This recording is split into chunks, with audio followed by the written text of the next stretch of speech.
The question of the central Christian claim that Jesus is God become human is, of course, a fascinating one for any scientist, and very frequently people react with a certain amount of incredulity when they discover I believe this, and they say, how could you possibly believe in the 21st century as a scientist that Jesus was God?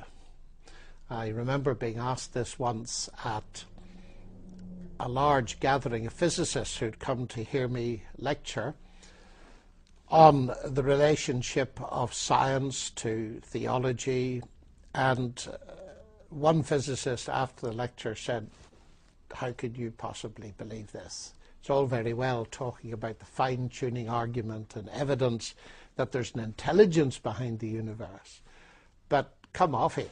This is going way beyond to assert that the God who designed the universe and who upholds it actually became human. Can you explain it? And I grinned and said, yes, but I want to ask you a question first. He said, that's fine.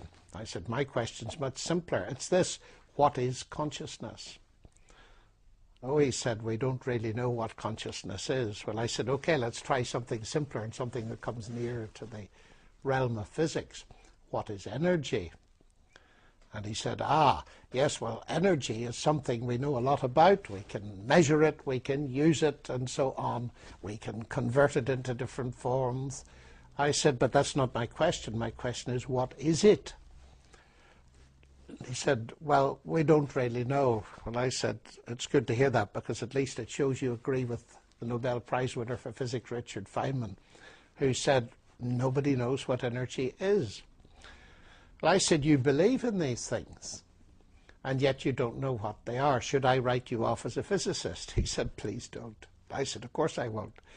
But you get my point. I suspect you were about to write me off as an intelligent person because I believed in something which, if it's true, of course, is infinitely more sophisticated and complex than the things that we're just talking about. But it helps us into the whole question, because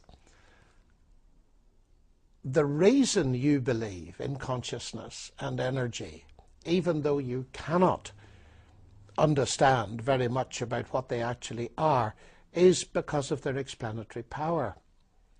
They make sense of various things that you observe. And I said it's exactly the same, of course, at a deeper or perhaps a higher level with my faith that Jesus is both God and man.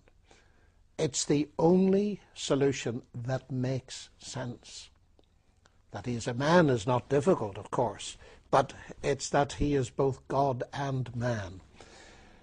And I believe that that makes sense of the evidence of his life, the uniqueness of his claim, which he backed up by showing that he possessed the attributes of God. And above all, I suppose the central thing that I find convincing is the fact that he rose from the dead. He's broken the death barrier.